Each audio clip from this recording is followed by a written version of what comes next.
the 69 Mach 1 R-code car, and if anybody's a Ford guy, R-codes are right under the boss cars are what they bring. R-codes done will bring anywhere from 75,000 to 110. I've seen them bring, especially a 4-speed car. You know, we put the car out for sale, and we put it on the internet, and the car went for $48,000, and it's still, we were lucky enough, it had the original paint, it even had the air system on it still. And back in the day, now, trying to get air systems, the air pumps and the tubing and everything that, back in the day when we worked on, the first thing we did is took the air system off, put a set of headers on it, threw it all in the trash can, and now you pay dearly to find it. This car has everything on it, and I mean, the car went for $49,000. And you think that if it was a frame off, it would have brought 75 or 80, double. It would have brought double. And it's a shame. I mean, and one of the things that we're seeing in the market for some reason, and I don't like seeing it, especially when we go to sell them, but you know, we're in business too, and I try to keep my heart out of it as much as I can, but a lot of cars, you know, Australia, for some reason. That car's going to Australia. I just sold an AAR, a green one, 4-speed car, numbers car, that went to Australia. I don't know if they have more money there or something, but exchange rate. Yeah, I mean that's the sad part of it, because you know they are history, and they're definitely dwindling. Yeah, well, what we believe, and it may just be a question of age, we have more unrestored cars, I think, than any museum. Maybe 30% of them are unrestored. But part of the finish of the car, the upholstery, has history in it. Right. There's history built in it, and when you strip it and reupholster it and clear coat it, you take away that history. Now, you got to weigh the value of the history against the value of 100 points, a perfect car, wowing everybody at the next show. Right. And that's a question of ego against history, but it might happen that the most desire, because it has happened with sports cars, and it's happened with some classic cars. Right. And we had the chief judge of Pebble Beach was here at a meeting we had about this, and he said his goal is someday he wants an unrestored car to win Best of Show at Pebble Beach. Well, that's unheard of right now. Yeah, you bet. But that's what he would like. But there's another part to this though, because Fred, I'm sitting here listening to you, what you're saying.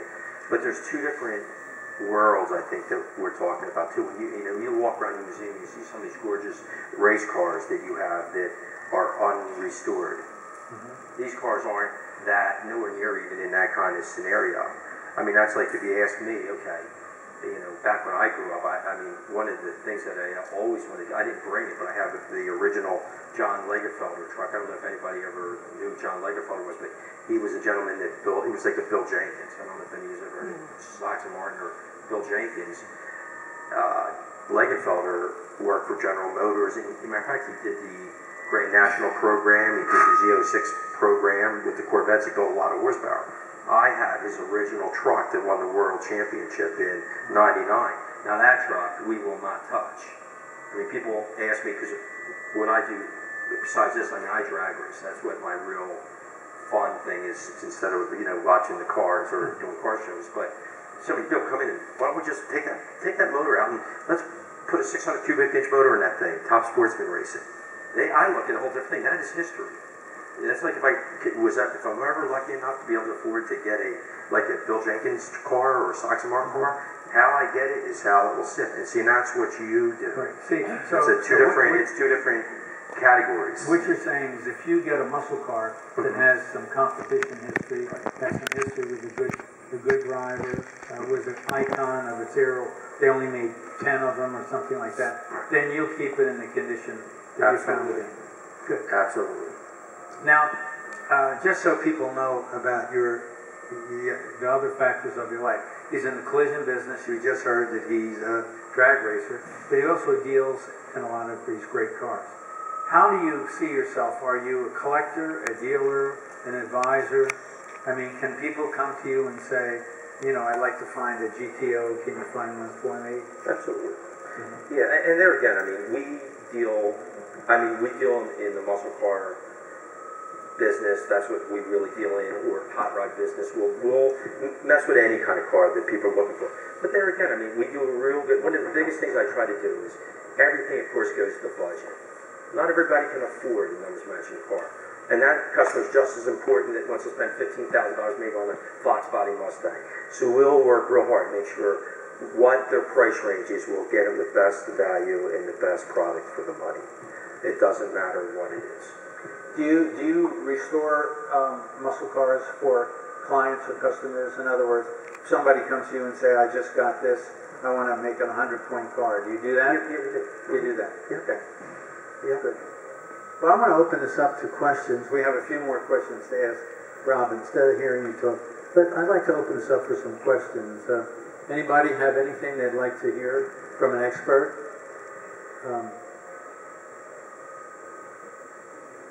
Go ahead. What the car market contrasting the last 3 years? The muscle car market going up, down, kind of neutral right now? Right now is a buyer's market. But there again, you got to realize there's two markets, and it's the truth of it. A lot of the cars that you'll see here, and I'm looking at the GTO, and I see the Olds, and those cars, the real cars and the right cars bring the money. It doesn't matter what the economy's doing. There's not enough of them out there. But that really, I don't see fluctuate too much. Okay. I just watched, Barrett was just on in Orange County. I was watching on, I guess it was Friday night. I'm thinking to myself, my God, why didn't I go? Because there was, I like the little AMXs. I'm not real. I remember, they were a neat little car. I thought back in the day. I watched one go for $18,000. But I ended up going racing on Sunday. I came back and I got back about 11:15, and I hear the announcer, and of course I run right over, turn the TV on, see what the market's doing. And he goes, well, it's the same old thing. The average cars brought average money. The good cars brought over the top money. They had a Boss 429 that, that market, shame, those cars hit probably 5 years ago, and we were hitting close to $350,000 to $400,000. Then, the next year, I'm in an auction, I see one get sold for $180. And I know there's people that just one spent $500, one spent $440. I knew he wasn't happy. And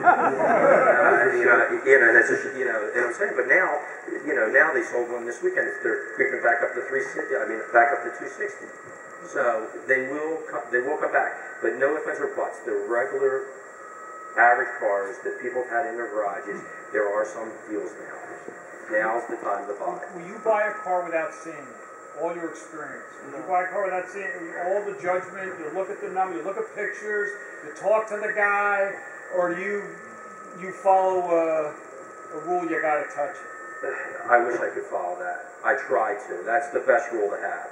Because there again, everybody, even sitting in this room, everybody has what they think is a number one car to what you might think a number one car is. And I see so much, I see a lot of unhappy people because not just on top of it, but we're a terminal for DAS shipping.